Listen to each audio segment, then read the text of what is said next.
All right, ladies and gentlemen, welcome back to the Danger Ranger podcast. We're here with my friend Jared Safley, and he is a former Commo guy with 175. He was attached to our platoon. We deployed together, freaking lived in the same little contained housing unit or chew in Syria. Had some good times over there, and I know you guys are all looking for a 25 series to come on, and here we go. We've got the only 25 series that I have info for, and luckily he's a decent friend of mine. So Jared, welcome to the show.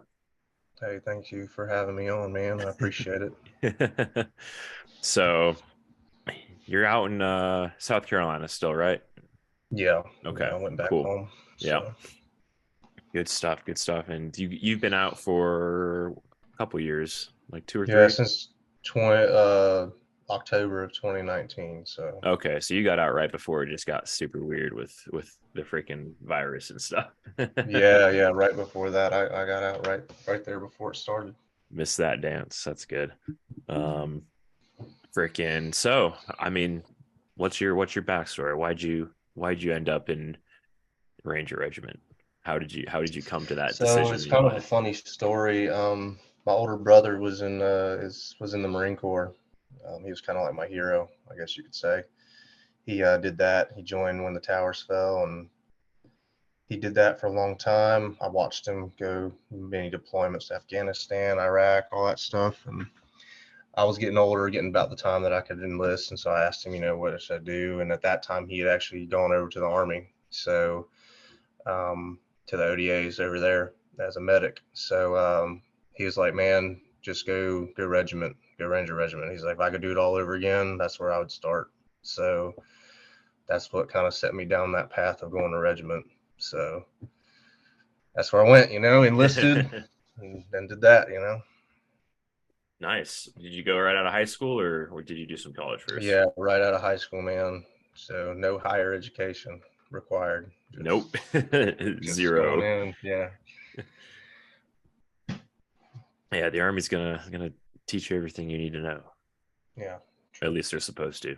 A lot of Yeah, the right. stuff you end up figuring it out on your own, but Yeah. so cool. So what made you choose the comma route over, infantry? Um, to be completely honest, man, I really was trying to go infantry to begin with.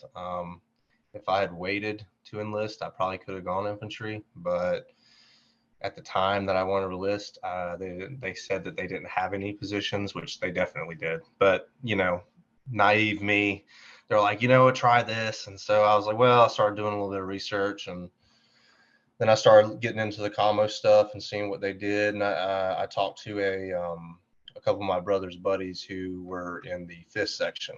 They were the forward observers with ODA teams, and they're like, man, commo and fifth section, they enjoyed it. So they told me, they had a good time with it. They kind of gave me a little bit of the down and dirty with it. It was a little bit different because they were fisters, but so I kind of decided, yeah, I'd be cool with that. So I went ahead and signed up as a 25 Charlie and with the option 40 contract. And Did you get a sick and bonus that's for that? no, no. Damn. I think they offered me like 5K or something like that, but by the time you actually got it, it was only like two or three, Yeah. I mean, something like that. it's still, it's better than nothing because I didn't get shit. I Yeah, was just no, I happy to know get the there's a lot of 40. guys that didn't get shit.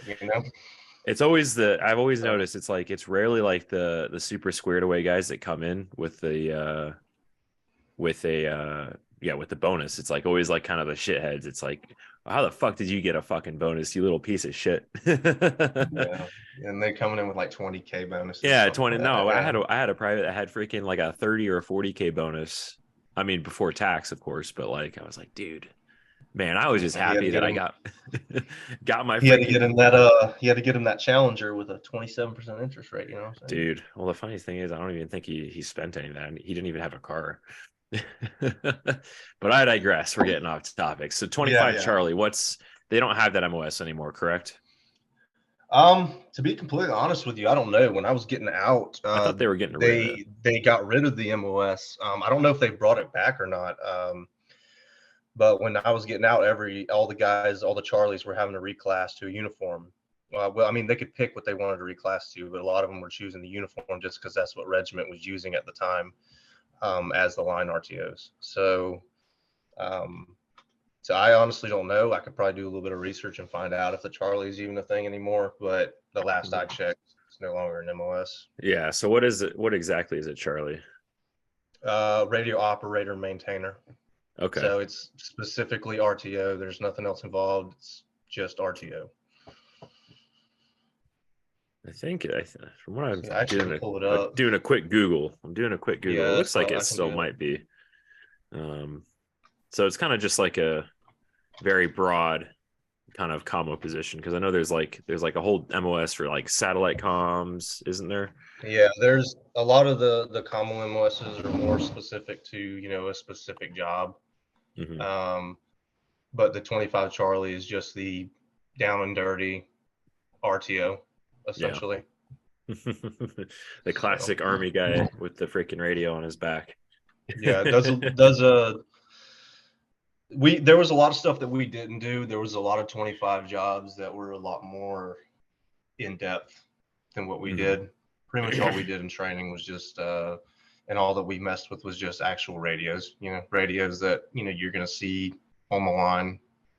But we didn't really mess with much of the stuff that the S6 and stuff like that used. Yeah. So you did you I can't remember, you didn't do any time with the S6, did you? No, so that's the thing with regiment is at least with 1st Battalion. I can't speak for others, but if you're a 25 series Charlie or not, if before you go to the line you have to start in the S6 Mm. because they got certain SOPs that you got to learn, how to use the radios, how they want you to use the radios, what equipment specific things that the regiment uses that Big Army doesn't use. So before they let you out on the line, they put you in the S6 and see if you're going to be any good on the line, essentially. Making sure you can talk on the radio without sounding like complete ass. Yeah, and also take care of the platoon because, as there's only 4 RTOs in any one company. Yeah. So if the platoon gets sent out, there's only the one guy that takes care of everything commo related. So they need to make sure that you're at least somewhat half not retarded, Right. to take care of it. Yeah. No, it's super important.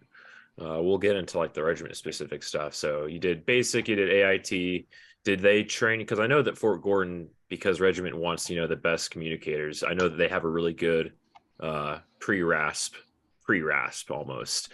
So they have, I think, actual Ranger NCOs out there doing PT with them and stuff, and like making sure that they're good to go before they show up to RASP. Did they have that going when you went? No, not at least in the company I was in. We had one of the guys that was in my class, though. He was from 2nd Battalion, and he was reclassing from a medical MOS. I forget what MOS. It wasn't a whiskey, but he was reclassing from whatever he was to a Charlie. So he ran up, our platoon essentially, or our group of classmates, whoever was thinking about trying to go airborne, or me specifically, out of 40 contract, and there was a couple of the guys in the company that had 40 contracts too. So he basically just offered, hey, if you guys want to do PT with me in the morning, you can, type thing. Nice. So That's good. It's always good to have freaking guys looking out yeah, for the guys coming up. yeah, no, he was a solid dude. But yeah, he was looking out for us, helping us do PT, just kind of telling us what, I guess, life was like in regiment. Mm-hmm. Because you know how it is, privates, everyone's You just the want PNN info. network, Yeah. everyone's gossiping about everything, Freaking making up stories that aren't true, and or freaking events at RASP that you have to do that don't even ever happen. And yeah, that Yeah, shit's fucking that shit can fuck people up too, because they'll get so in their head about it, and they'll hear all these rumors that end up either A, being not true, or B, not even being as bad as they imagine in their head. 100%. So cool. And then you went to RASP. How was RASP? Was it harder or was it easier than you expected? So my initial RASP class, uh, right there a week before graduation, me and I think it was 10 10 or 11 other guys who got dropped. And that was the class that only graduated 22. Damn. 22 people graduated. I think we started with 140, something like that. And then only graduated. So I actually I got reclassed. So I had to go back through. So, I went, did 7 weeks of RASP, got dropped the last week along with 11 other dudes. And I think it was me and 3 or 4 of the guys went back through, and we made it the second time. Why'd you guys get dropped? That's kind of weird that they would drop you at the end of the week So or at the end of the RASP. There's a lot of speculation around that. They failed us all on the PT test. Interesting. But it got down to the point whenever dudes that were doing, however many, I forget however many push-ups you had to do to pass, but it's like they would 59. Yeah, something like that. They would get to like 58 and they would just say 58, 58, 58, 58. And I guess if they just didn't like you, or you pissed them off, or they just were trying to make the smallest RASP class ever, I don't really know what the case was, but interesting. They just so they did that to me and 11 other guys. So, but yeah, we made it the second time. Made it At least through. those of us that went back through. Did some people just quit after that? Well, unfortunately, some of those guys, they were already reclasses, and you only got the 2 chances. Mm-hmm. Damn. Before you get sent out. So damn, they must have really not liked them. Yeah, I actually am still friends with a couple of them. And they I don't know, for better or worse, they just didn't make it. So yeah, that sucks. So made it through. Did you get any kind of choice of battalion, or were they like, "Hey, you're going to first bat"? Did they? Because they gave us, they had us fill out a sheet where it's like, list your preferences in order. So they gave us the same sheet. We could obviously put down our preference, but it ultimately came down to, at least I think, where they needed you. Yeah. I happened to put 1st Battalion as my primary choice, and I just was lucky enough to get it. But, I was one of the very few people in my class that actually got the battalion that they wished for. Damn. Lucked out. Yeah, really. That's good. Dude, I don't know why I wanted second. I think it was because, it's a little bit closer to home for me in Utah. But, dude, after getting to first, it's like, yeah, this is where it's at. Yeah, I just didn't want to go to third, man. I hated dude, Benning. No one wants to go to third. I hated Benning. Fuck that place, dude. I really just did not want to stay there. Dude, during this conversation, I'm just like thinking, it's like, imagine like your life would be so different, like just depending on what battalion you went to. Like there's just so many different 100%. Factors and shit. It's like, man, if I went to third bat, like what would that have been like? Well, because there's great dudes in all the battalions. Or yeah, but, it's cool. It's just different, different cultures. Yeah, it's great dudes, but you're right. It's just different cultures, and honestly, all the guys that I served with in 1st Battalion, you included, those guys that kind of whipped me into shape, and I honestly couldn't have asked for any better group of guys to serve with, really. Yeah. So. Yeah, we had a good group, I think, for a while. Even as you know, I loved 3rd Platoon. I loved being the RTO for 3rd Platoon. So you show up to first bat. How was that? Do they fuck you guys down in the S6 as much as they do like an 11 Bravo private? No, hell no. No, it's nothing like that. It's kind of weird. By no means do you get fucked down nearly as much as, say, just a standard 11 Bravo private. And any RTO that says that, he's just bullshitting you. It's not as bad, but they definitely put you through the ringer when it comes to, the knowledge side of things. How much do you know about your job specifically, and how much can you translate to actually do out in the field? Because if you're no good at being an RTO, then what the hell are you doing there, essentially?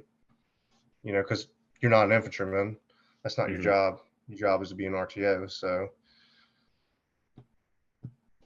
how long were you there before they were like, all right, you're not retarded? You can go and work for a company?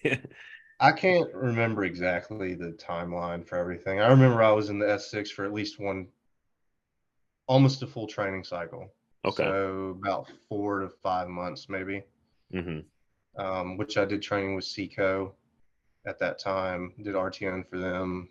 And then at the end of that training cycle, right before we deployed to Iraq in Mm-hmm. 2017, well, it was a few months before that, they gave me and one of the other RTOs the choice of going. They needed an RTO in BCO and one in ACO, and so we just kind of rolled the dice to see who would get who, which one. I mean, hopefully you were happy with your choice because Bika did get to see a little bit more more action than old standard ACO, bro. Yeah, actually, the guy that was you remember whenever Etienne passed in hmm Syria in hmm 2017? Yeah, I Yeah, was in Ranger school. the RTO that was with him was the guy that we rolled the dice. Oh So shit. yeah, he was the one that was there. So lucky that I wasn't had to be the one in that situation. Yeah. I mean, you never know though in these, it's fucking war. Like anything can fucking happen. But cool. So you show up, and then 2 months, 3 months later, you're freaking going to Iraq with 3 Alpha. And I didn't go on Yeah, that trip. I was sucking dick in Mountain Phase and Florida Phase 3 times. yeah, uh, you guys were moving around a lot from what I remember hearing. that was an interesting deployment for sure. That was the deployment that I really didn't do any RTO work, to be honest with you. Mm-hmm.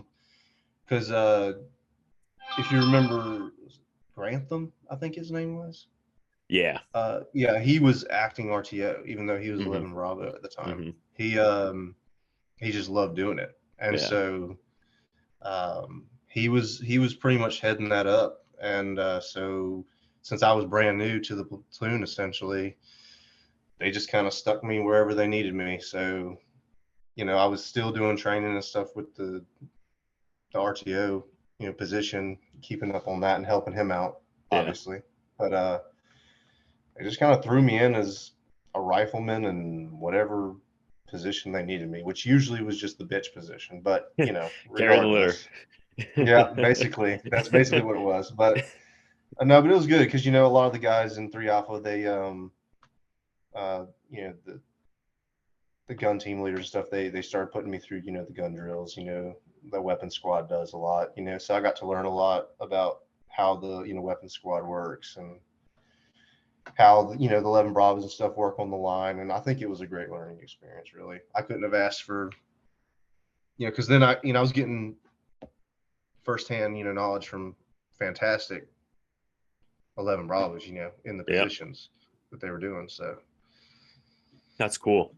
And yeah, that was a cool trip for you. First one. It was probably wasn't what you expected at all. man, I didn't know what to expect, to be honest with you. uh But yeah, it was different. yeah. So you came back after Iraq, and then we had that train up after, and then we went to Syria for 5 months together. And that was cool because first of all, let's start and say that I forgot. People always ask, "Oh, what MOSs go out on target?" Y'all go out on target with us generally. Yeah, so this is something that if anyone's got questions about 25 series, especially when it pertains to regiment, I'll be the first to tell you that yes, you go out on target as a 25 series if you're acting in a traditional Ranger like sense, and how Ranger Battalion operates. But by no means are you going to be point man. And I think No, that if you think you're going to go in and be an RTO and you're going to be a freaking ledge slinger, then you're just high. you got the most It's important battle or weapon on the battlefield, though. yeah, and I'd be, I don't try to bullshit anyone as an RTO. You're gonna on most traditional Ranger raids or anything like that, where you're gonna be sitting is right next to the PL or to the platoon sergeant, and you're just gonna be his freaking information man. You're gonna be his little bitch boy that fucking takes all of his notes, and you're just talking to the talk. You're bringing that back and forth. You're just facilitating communications and making sure that everyone's radios on the battlefield are working properly. And that's your whole job. you know, and you do get to do a lot of cool stuff, with the deployments that we've been doing recently, or we did before I got out. We were doing a lot more non-conventional stuff, but in the traditional sense, you're not going to be a freaking lead slinger by Yeah. any means. Yeah. You'll be carrying your gun, but you ain't going to be using it. You're going to be using your No, you freaking. might as well just carry your pistol, man. You probably could just leave your M4 back at the thing, just carry I your don't know about pistol. all that. I would still want to But take a rifle out with me. yeah, but no, your primary job is going to be pushing your buttons, pushing your little talk buttons. That's what you're doing. Freaking doing that, and then right at last minute, every single FMC RTO, my radio is fucked up. Come Yep, fix it. it always is. It's always something easy too. Like 90% of the time, I feel like it's just like, oh, you fucking idiot, you had it on the wrong setting that you should have checked when you turned this thing on, or or hey, maybe you should plug your damn fucking what is it called? Your The push to rerouter. talk in or The the rerouter. rerouter in. Yeah. Yeah, Maybe connect your rerouter to your damn antenna, and then maybe you'll hear people. yeah, Yeah. So we go to Syria together, and that was a fun trip. yeah. That was a fun deployment. I enjoyed Yeah. that time a lot. Yeah. We freaking driving all over northeast Syria, driving down to the Flot. Freaking dude, I'll clip it in here, but remember that big old fucking refugee camp we drove through? Or like by? Yeah, yeah, Dude, right by. that shit was fucking wild because it's like just imagine how long those people had to live in there. And it looks literally just like a tent city, like not even a nice tent city. It's just like tarps almost around this fence or like behind this fence. And it went for like a good like half mile or Oh more. yeah, I felt like it was it extended out for a while. yeah, it was definitely sad to see, for sure. Yeah. God, what a shitty life. I am terribly sorry for you.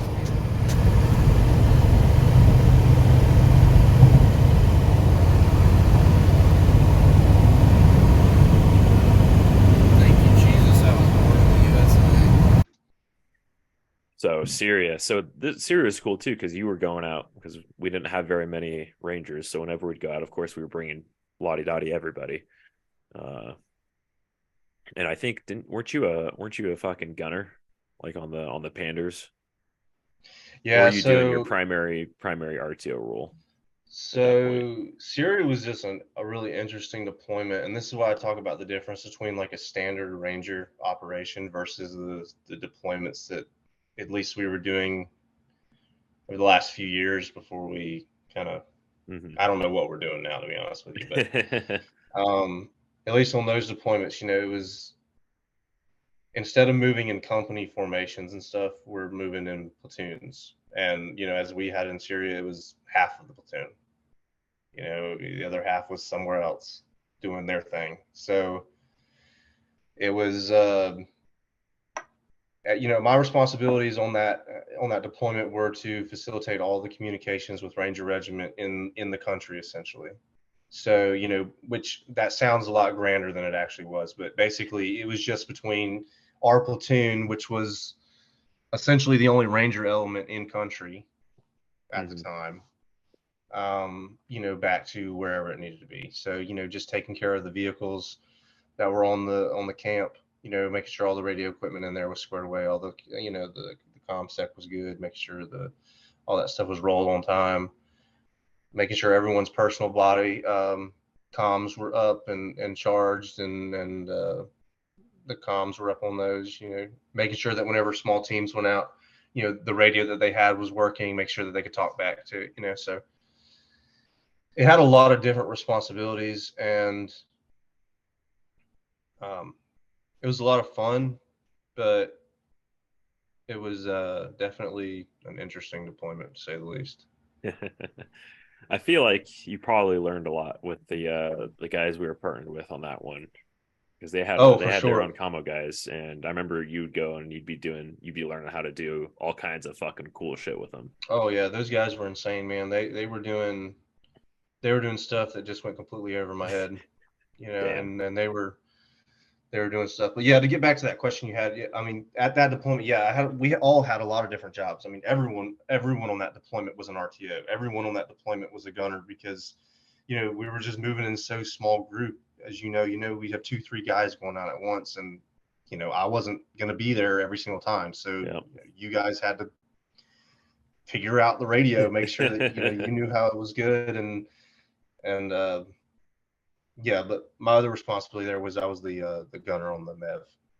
That's right. Yeah. Med Panther, yeah. Dude. Yeah. That shit was fun. I'm just basking in the nostalgia and the memories of Syria, dude. Freaking Chow Hall, the cool range we had. Yeah. The camp dog. That I think they ended up killing it. Someone killed the camp dog at some point, I feel like. That's messed up, dude. Did they? I can't remember because there was that one. I know that one came back to the States. Right. One of them did, and then there was one I think that either went missing or someone got rid of it. But I digress. That gym though, bro. We both got strong as fuck that training or that deployment. Well, I got stronger than I usually was. I was a little bitch up until that point. I mean, but exactly. I mean, you got stronger, so that's all that matters. Yeah, we definitely got stronger for sure. We would go in. We had to do shifts in the jock, so we had to like watch the cameras on camp and like man the phones and the radios.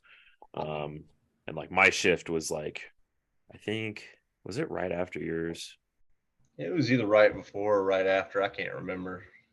I don't remember. To be honest with you. Maybe you relieved me. I don't know. But anyways, we both finished our freaking jock shifts, eat dinner, and then we'd go and smash the gym. And it was only ever us in there most of the time. So we'd freaking put on the Ranger tunes and get wild. And it was this tiny little prison gym. They had like 2 or 3 squat racks, like one cable machine, one set, a set of dumbbells that I think went up to probably 100, a couple treadmills, Jacob's ladder, and that was it. But there wasn't a whole lot of us on that camp, so it was more than we needed. Yeah, it was definitely a lot of fun for sure. Yeah, we're doing freaking. But I remember Seven coming in, and like after dinner, and like he'd be like in his Crocs, and like he'd just start hitting the speed back. No, I think the best moment ever though was when he came in wearing Crocs and a damn button down and gym shorts, and he just casually benches 315 like it ain't shit, He was funny because he didn't have very large legs. We'd always fucking tactfully give him shit about his small legs. I don't know, man. I was still technically private at that point, so I didn't tactfully say shit. Yeah, no. I don't even think I did. It was mostly, I think, the team leaders who were with us. But yeah, bro. Freaking. What was your biggest like takeaway from Syria? What was the biggest thing that you learned about yourself or your job or life? Hit me with something deep. I would say that well, I'd say Syria, but just in Ranger Regiment in general, because I think Syria was about it was obviously my last deployment. It was probably the highlight of my time in the military. Was just that you gotta make the best of what you got, essentially. I mean, you can, if I could go back with what I know now, I would have applied myself a lot more to taking more classes on the side, getting all the additional training that was offered at some point. I would have, paid closer attention to whenever, peers were, or those guys that had come before me were saying, hey, you should probably do this, this is a better way of doing things, instead of being, a hothead piece of shit. I think though that you have to definitely, you have to see the job that you're doing, and you have to apply yourself in some way. Because if you're just going to go and just be like, oh, I just want to be a shooter, I just want to do this, or this, you're not going 9 times out of 10, you're not going to do that specific thing. You're going to get tossed all types of ways, and you're going to do 10 times the amount of stuff that's not in your job description. So, especially in the commo side, 90% of the shit that I did in in my time in the military was not in the job description of being an RTO. And some of that was awesome. Some of it was shit, but you just got to learn to adapt and, do the job, because, you just got to do it. Otherwise you're just going to, people aren't going to respect you. People aren't going to think that you're worth anything. And, you're not going to have a very good time. So I'd like to believe that I did a pretty good job as an RTO for 3 Alpha. Dude, you were good. Yeah. I'd like to believe that, I did what I could to help the guys out there and make sure that their commo experience was somewhat pleasant. There's always problems, but radios are freaking weird, bro. Yeah, man, they got a mind of their own for sure. Yeah. So I hear that there's like a little wizard that lives inside the radio, and how do you wrangle those things, dude? Like, do you just bring them over in a Pelican box and freaking pluck them out one by one? You just got to listen to the tricks of the guys that have come before with it. I mean, there was probably the best way to fix the emitter, man, was just to drop it on the floor. That's hilarious. Anytime that it would start, acting up, just drop the motherfucker on the floor and it start acting straight. It was, it's just little things like that, like that. It's problems that, especially with the commo, there's 1,000 different problems that can happen whenever you're out on the field. Your radio's not working, it drops ComSec, whatever the case may be. There's 1,000 different problems. But understanding that there's someone out there that has encountered every single one of these problems before, and they figured out how to fix it. So if you don't know how to fix the problem, find someone who does know how to fix the problem, learn that, and then start teaching the guys how to fix those problems. And not just keep it to yourself, teach the guys that are out on the line, the 11 Bravos and everyone, like, they're the ones who are using these radios just as much as, an RTO is, in a different capacity, but they're using them every single day. Yeah. So, if they can troubleshoot those problems too, that just makes the job a lot easier. Yeah, takes the load off your back, because it's like, if it's something they can solve, like, they'll be able to help their freaking, the other team leader, their squad leader, and their squad, and then you're doing less work, and it makes everyone just more effective. I feel like you did a good job of teaching us stuff. Like, I'd like to believe I did, but I obviously had a lot of room for improvement. So I mean, everyone looks back, I feel like, and says that they could have done better, because I know I could have as well. So deployment life, pretty chill. You're doing wearing a lot of hats, learning a bunch of stuff from the guys, learning how to freaking get a Wi-Fi signal with a little bit of tinfoil and a freaking Raspberry Pi or some shit. Back on the line, what's it like? What's your day-to-day like in the combo shop? So this is where it's going to be, I'm just going to be brutally honest. It sucks. Being a commo guy not on deployment, that shit sucks. Because, half the time you're doing the stuff with the rest of the company, and the other half of the time you're doing stuff with other commo guys, expanding your knowledge, I guess you could say, and getting better at it. But you're dealing with a lot of stuff that, is just not in your job description, like I was talking about. Like when you're on company life, when anyone has a problem with their computer, they expect you as the commo guy to know how to fix it. It's like, motherfucker, I'm not an IT guy, but that just became my job, troubleshooting the commander's computer because he couldn't, it's not working, but I don't know what the fuck I'm doing with that, to be honest with you. I mean, so they just assume because you're a radio nerd that you're also a computer nerd. Exactly. So you're just doing a lot of different things, and it definitely helps to take the time to learn your job and to learn everyone else's job at least a little bit, to so you can hop in and have some fun with everybody, if it's out on the range or something. And instead of just being a lazy piece of shit and sitting there with the commo guys not doing anything, you know. Almost Hiding there. out. Yeah, you're good. Yeah. Hiding out in the damn blacked out commo cage, and all the way in the back in the Yeah. secret room. Yeah, drinking beers, listening to music. Yep, allegedly. Allegedly. No, you guys were always, working very hard, making sure you had everyone's radios, and yeah. What was I gonna Yeah, ask? it's a big job. Because you got to think how many people were in the company. I mean, 100? No, probably not than 100. About 100. It varied. It was like 100 to 125, 130 on So average. I mean, you have to, as a commo guy, you're not just messing with everyone's radio, but there's the radios that the guys carry. There's the radios that the RTOs carry. There's the radios that sit at the top. There's the radios that sit in the vehicles. There's all the antennas, the satellite stuff that's involved with that, the computers, all the networking, everything that's involved. So, each operation that's done, whether it be an MLAT, training operation, all that stuff has to get set up and has to be, all the radios have to be on the same crypto key.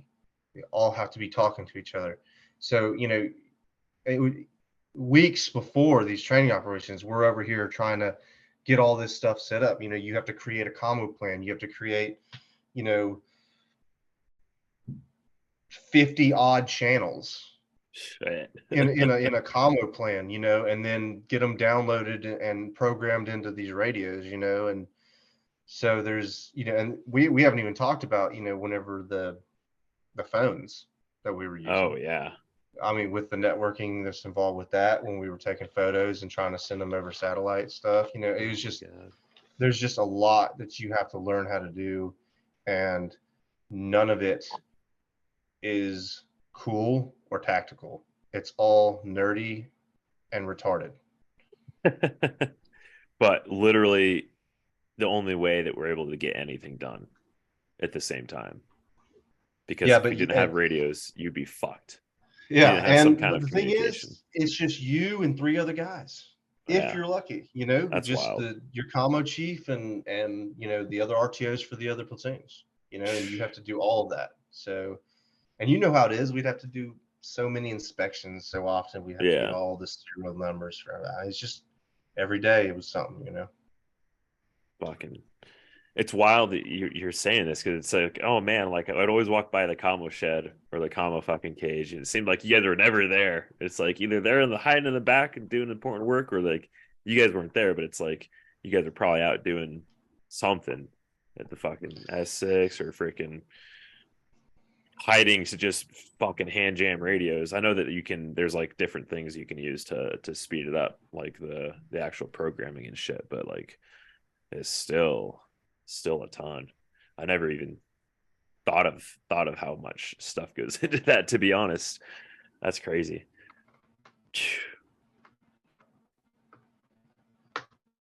Yeah, it's it's a lot of good work.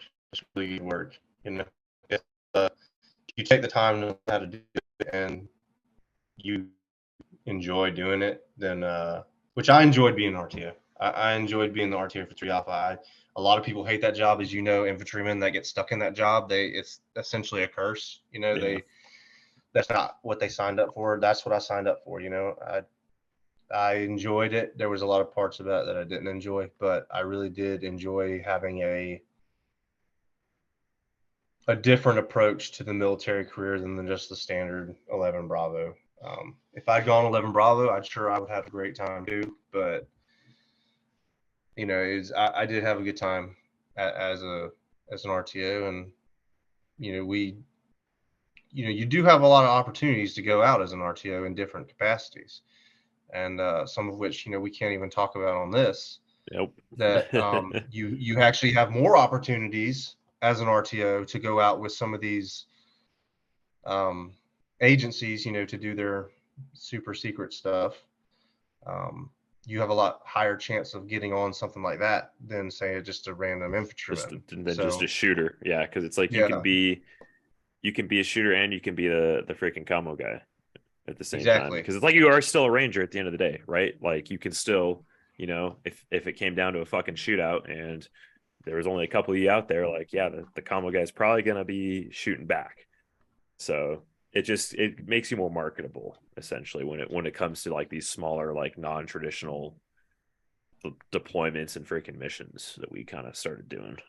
So Yeah, for real. It did make as you know, being a fister or being an RTO or being a medic, those are the top three if you want to get in on these little small team, deployments and stuff with some of the agencies. Like those are the guys that they pick from. They really don't pick from 11 Bravos. I mean, they do, but it's going to be, But you it's have to like a be like a staff squad sergeant, leader. or Yeah, a exactly. staff sergeant, or or a sergeant first class has been doing this for 20 years, 15 years.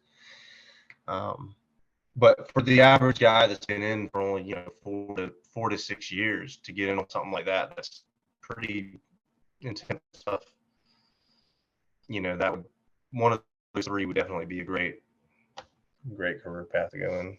Yeah, it's wild that they don't have, like, because we would have to send guys because we didn't have enough 25 series, and we'd have to send guys to go act as a 25 series as an 11 Bravo, which it's wild to me that they haven't. I mean, I feel like they're kind of fixing it now with the Fort Gordon kind of like outreach kind of program where they're trying to get dudes to volunteer, but like it just blew my mind that they're like having to pull just regular Bravos off the line and teach them entirely new MOS essentially in a freaking training cycle. Well, I think that part of the problem with that, which a lot of us commo guys, we talked about this. I think a big problem with why a lot of commo guys don't go to regiment is because most commo MOSs, the AIT lasts for a minimum of 15 weeks. And so these guys go to basic, they go to AIT. If they got an airborne in the contract, they go to airborne. And by the time they finish with airborne, they're ready to get to their unit. I mean, some of these commo guys, their MOS training, their AIT is upwards of like 25 to 30 weeks long. Oh, I mean, so they're already looking at have been in service for close to a year, if not over a year, before they even have ever put a unit patch on their arm. And so they're like, fuck all this additional training. Just get me to a unit. And the thing is with commo guys too, if you're airborne, you most likely will go to SF support as an airborne commo guy. So all the guys that are there, they're like, yeah, it's pretty chill over here. Like, so all their buddies going through, they're like, yeah, just do this. They don't want to go through an additional, 8 weeks of RASP and however long they were in pre-RASP. Yeah. I mean, that makes sense because I had I think it was a 25 Sierra that I was in RASP with, that we hit him, and his last name started with an A, so we like stood together in formation a ton. And he was telling me about how long he'd been in training, and it was like exactly like you said. It was like, yeah, I've been doing training for over a year, and finally made it to RASP. And I'm just like, bro, that sucks. Yeah, I mean, if I remember correctly, I'd been in the Army for right under, it was like a month. Like I've been in the Army for 11 months before I even reached Savannah. Damn. I was like right at my 1 year mark whenever I had got to it, and that was the first time I'd actually ever been in a unit other than a training unit. Damn. So I guess if anyone watching this who's considering being a 25 series, just know that it's going to be a longer initial pipeline to get there. But once you do get there, you're kind of needed, which I guess some people like, Yeah, you're definitely going to be needed, but also understand that, I mean, I'm not trying to dissuade people from going into it. I think it's a great, it's a great career, but you have to also understand that your chances of promotion are significantly less in regiment as a commo guy, because you're going to be just in general commo, your chances of promotion are going to be very, very small. You in regiment specifically, you might get you're going to get E5, and you might be able to take over a company commo shop after a couple years. But then after that, the next position up is going to be in the S6 as a squad leader, as an E6. So there's just very, very little room for growth. You remember our Commo chief, which I'm not going to say his name here because he's still in. I remember. Um, Good guy, great guy. He was an E5 when I got there. He's an E6 now. And let me put this in perspective now. Like, he's still an E6 and he won't be an E7 probably anytime soon. Yeah. To put this into perspective, another buddy of mine that's still in, we were specialists together in RASP. And he's an E6 now, and he's about to be E7 in this next year. So we were specialists, and then, this Commo chief was an E5. And, my buddy will get E7 before he will ever get E7. Damn. That's a Commo guy. That's fucking crazy. And he's 11 Bravo, that other friend. Oh, yeah. Gotcha. Cool, man. So, well, we're about coming up on an hour here. How has it been since you've been out? How has your transition gone? What kind of stuff have you gotten involved with? I think this is something that you can understand too. When you worked like in your first professional career in Ranger Regiment, and you get used to the extremely high standards of all the guys that are there, like just the high caliber people that are there, like all the dudes that are there. Like there's obviously some people that could work on a few things, but for the vast majority, the guys that you serve with were just A1 motivated, like ready to go out and get it. Coming to civilian life is definitely not that kind of people out here for the most part. So that was probably the hardest part for me getting out. And it took a while to kind of get reacclimated to civilian life. And I went into law enforcement. And even there, just the caliber of people are just not anywhere to the same. So I think that the best advice I could give to anyone getting out is just don't expect, like, lower your standards a little bit. Expect everyone else to just kind of not be on that exact standard that was in regiment. You know what I mean? Yeah. Otherwise, it's been all right. I see you're wearing one of your shirts. Yeah. Fallen Arrow is the company that me and actually that buddy that's still in, I was just talking about. We started. We talked. I mean, you remember in Syria, we used to talk about what kind of business we would start. We would take 30, 40 minutes a night and we'd be like, all right, with the guys, what kind of business would we start? Like, we got to have something going. So we started this. It's just apparel, and we started just to kind of learn how business works. It was very low cost. We didn't have to worry about losing a lot of money, and we wanted to understand how business worked properly, how to understand advertising correctly, stuff like that. So we did that, and now we're in a transition period where we're moving away from just the apparel, and we want to start getting into the more technological side of things, stuff with drones, Raspberry Pis, Faraday bags. On the education side too, teaching people about the different technology that's out there and how it can be applied. So we'll see That's what awesome. the future holds with that. Yeah, for sure. Freaking you guys have links still, right? You guys still selling the merch? Yeah, we still have the swag on there. It's just fallenarrow.com. It should be the first or second result. But like I said, it's a transition period. Right now, we don't have any of the new stuff on there. Hopefully in the next 5 weeks, we're still waiting for stuff to come in and be built and stuff. So we'll start seeing some of the new stuff come in, and we'll see what we can do with it. Yeah. So you were talking before we started recording here, you're talking about being able to give people tech that would help them set up a enclosed network off grid, essentially. Like, so for people that like hike and backpack, they'll be able to have is it Wi-Fi they'd be able to get out, out in the boonies, or Yeah, is it it's more just like essentially a local so area network?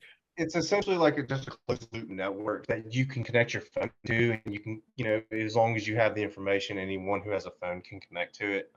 This is ultra simplifying it, but it's just, it'll have essentially kind of the stuff we had overseas. It could have music downloaded to it already. It's kind of like a cloud almost, so you can tap into that. It's almost like having Wi-Fi, but it's within that closed network. Okay, that makes sense. But you can talk to each other. You can text each other if you're on the same network and stuff like that. Okay, that's cool. That's cool. I mean, what was the shared drive called that we had in Syria? Because it's like a public thing you can get to. The Flex. It was the Plex. Plex. Yeah. Yeah. I've forgotten until just now. Dude, all the movies were on the Plex. Yeah, all the movies. Yeah, it's essentially something like that. It's just small little devices, and there's already companies out there that are making something very similar, like we talked about before we got on the call.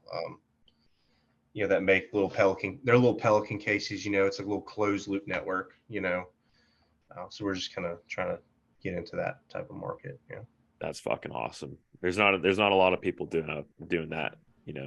So I think you guys are going to kill it, especially since you're trying to make it a little bit more accessible than what these other guys are charging. So that's awesome. Yeah, we'll do what we can. Yeah. Cool. So I'm going to have that link down in the description as well. So go check out Jared's brand and his stuff, and then sign up. You got an email list people can sign up for to kind of keep updated? Yeah, I believe it's on the website. To be honest with you, I haven't gotten on there in a few weeks. No worries. We've been kind of busy with some other stuff that we've been trying to do, and hopefully I can show you that some of the other stuff that I don't want to talk about just yet. Some of the other stuff that we're working on that's pretty exciting. So I'll hopefully get you some of that stuff here soon. I'm about it. Cool. Well, any kind of parting words of wisdom, anything you would want to say to someone who's thinking about joining the Army and going to Ranger Regiment, or maybe just like another life lesson you kind of picked up during your time in? I'm just going to speak from the Commo guy's position for Regiment. Do your research if that's what you think you want to do, and just go for it and do it. It's the best place for you to start off with in the Army. I think that there's really no better place for anyone who's just getting into the Army to go as far as a unit's concerned.